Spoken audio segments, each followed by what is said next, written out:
So alam nyo ba or nabalitaan nyo na ba yung good news ng AIPP? So if you are an AIPP applicant or you're dreaming to immigrate here in Canada through the AIPP, we have a good news for you po mga kap. Ayan. So if you're ready, let's begin.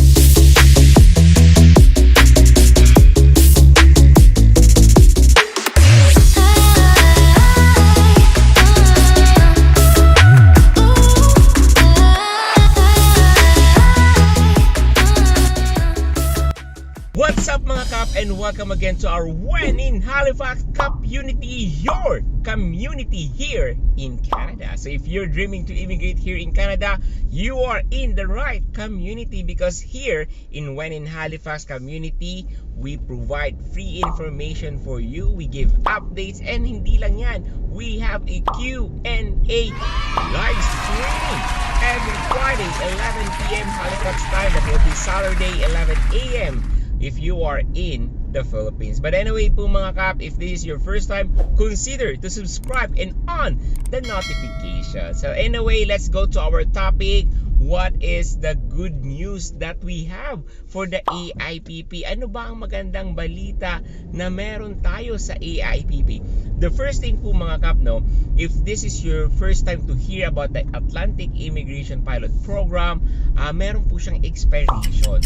And actually, yung expiration before the update is December 2021. This year, this coming December. So magtatapos na, kaya marami po ang nalulungkot dahil magtatapos na ang napakaganda na program. Ayan. But the good news po mga kap, ng last 2 weeks ago or almost 3 weeks na, nagkaroon ng bagong updates, na bagong announcement na sinasabi the Atlantic Immigration Pilot Program will be a permanent program.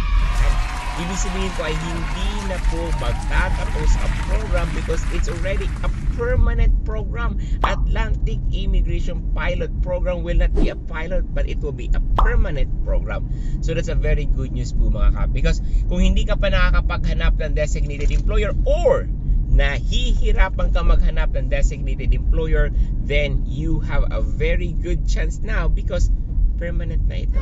So another good news po mga kap is, kung permanent na yung AIPP program, napakaganda na tong mag-job hunting. Napakaganda na you have a lot of time to look for a designated employer.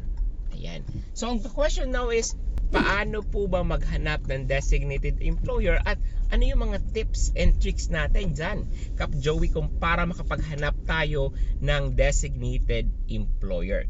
So anyway po mga kap, dadaan lang tayo sa Tim Hortons. So yung bibilihin ko lang naman po dito kap is coffee.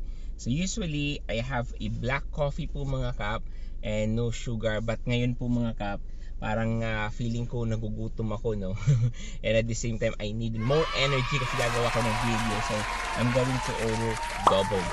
Pag sinabi yung double, it's a coffee, 2 sugar, 2 cream.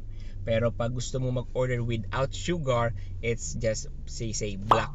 Yan, alam na nila yan, black coffee, alam nila. So ibig sabihin, bibigyan ka ng coffee without sugar, without cream. Yan.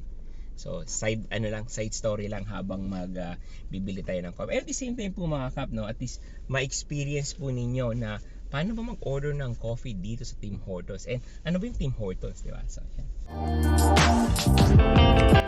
Hi. Can I have a medium double please? Medium double? Yes. Is that everything? That's everything. Okay. Thank you.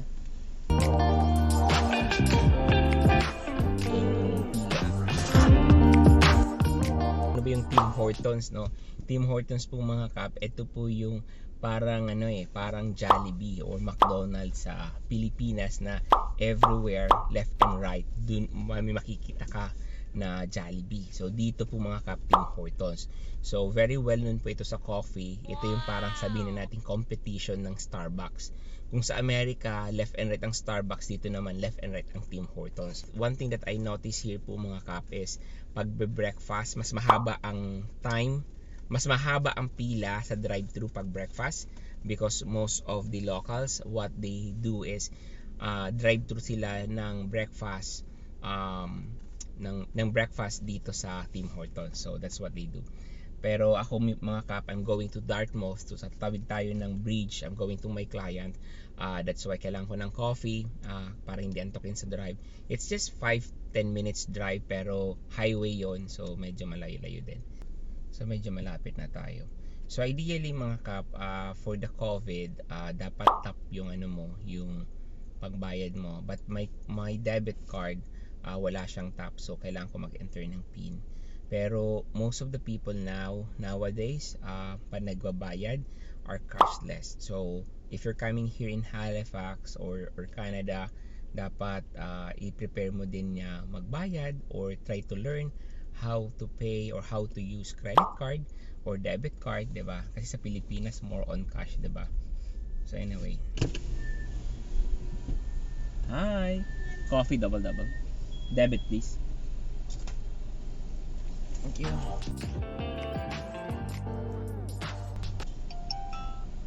Thank you. Thank you. Have a good day. So that's it mga kap. Meron na tayong coffee and I'm ready to continue mga kap. Ayan. Ready. I'm ready to continue mga kap. So as I mentioned po mga kap, you already understand the good news. The AIPP is a permanent. The question now is how to find a designated employer, di ba? Paano nga ba maghanap ng designated employer? So the first thing that you need to do mga kap is you need to get the designated employer list. So each provinces po mga kap is they have their own designated employer list. Ibig sabihin there's a list of employers na designated only, na tinatawag nating AIPP designated employers. So it means po mga kap that not all employers here in Nova Scotia, New Brunswick, PI are not AIPP designated. So meron lang pong listahan, and only businesses or employers that are listed in the AIPP designated employer list, sila lang ang pwede pong mag-hire sa'yo through the AIPP program. Alright? So, ang tanong po mga kap, anong provinces ang kasama sa AIPP? When we were talking about Atlantic Immigration Pilot Program, pinag-uusapan natin dito yung Nova Scotia, New Brunswick, Prince Edward, and Newfoundland. Yan po yung mga 4 na provinces. So, it means po mga kap, you need to get a designated employer list for each provinces na na-mention ko. So you don't need to research po mga kap, because I'm going to put the list or the link on the description below. So ayan, meron ka ng listahan ng designated employer list. Now, how to find job openings or paano mag-apply, or how can I know that this employer is looking for a foreign worker, or ano yung hinahanap nilang job position, diba? So I would suggest to go to the jobbank.gc.ca, and then from there po mga kap, I want you to copy paste the name of the employer, and then once you copy paste the name of the employer, I want you to search on the jobbank.gc.ca their company name. From there po mga kap, you will see po mga kap yung mga job position na hinahanap po nila. If in case po wala sa jobbank.gc.ca, I want you to try to explore the Indeed, Career Bacon, Monster, Glassdoor. So those are the common job search engine website po mga kap. Okay, now we're able to get an employer list or job posting na nasigurado mo din na yung job posting is from a designated employer. Now you are ready to send a resume. So anyway, if you're sending resume po mga kap, I have few tips po mga kap, few tips that I want you to remember. When you are creating a resume, when you're creating a cover letter, I want you to customize the resume and the cover letter and highlight yung mga capabilities mo or your expertise in relation to the job posting. So for example, you know a lot of things. For example, you know how to do Photoshop, you know how to edit video, you know how to do photo shoots, you know how to do Canva, etc., etc. However, the employer is only looking for a video editor. So you will not put anything else, only the video editor, because the employer is only interested to find an applicant that is expert on video editing. So that's why po mga kap, don't send a resume or cover letter that is not customized to the employer's need. So if the employer needs a videographer, and then highlight it on your cover letter that, hey, employer, I have a 10 years experience in video editing. I edit several videos, and I think I am an asset to your company. So something like that. So you need to highlight that, hey, I am an asset. Hey, I can help you. Hey, employer, I can do the things that you want me to do. So I have the capabilities and expert and skill set, diba? So you need to make sure that you're able to show it on your cover letter. And I want you to remember as well that cover letter and your resume is your first communication. So that's your way to communicate with the employer. That's why po mga kap, it's very important that you need to create a good impression, a positive impression na, oh, this applicant really an asset, this applicant really can help my business. So that's why po mga kap, you need to make sure that you know how to sell yourself. Ibenta mo yung sarili mo. So when you say ibenta mo yung sarili mo, ibig sabihin you will show to the employer that you are an asset, that you are worth it if they're going to hire you outside Canada, because you're really an asset. You are worth it because talagang experience mo, nakita mo, pinakita mo, diba? So that's what I want you to highlight. And the second po mga kap is when you are sending your resume, make sure that you have a professional email. When you say professional email, try to avoid email that is, it says Joey Handsome 209. So don't use that one. Instead, use your full name, or let's say Joey Moreno at gmail.com. So use that one po mga kap, because it also create professionalism, diba?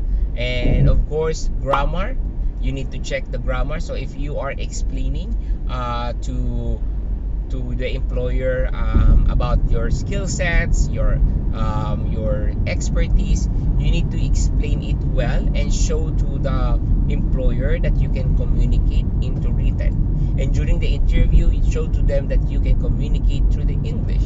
Because po mga kap, logically, you are coming to a country that is an English-speaking country. So you need to show to the employer that if ever they're going to hire you, they know and they're confident that you can communicate inside the office, in the company, or in the store. So that's the main thing po mga kap. Create a positive impression that, okay, this applicant has a skill set. That's a very good one, and this applicant really can speak or can communicate, right?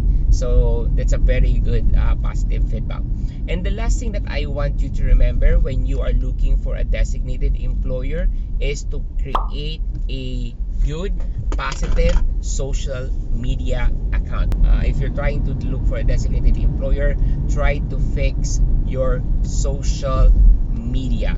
So you need to make sure that, because sometimes the employer try to check your profile, to check your background. Some employers are a little bit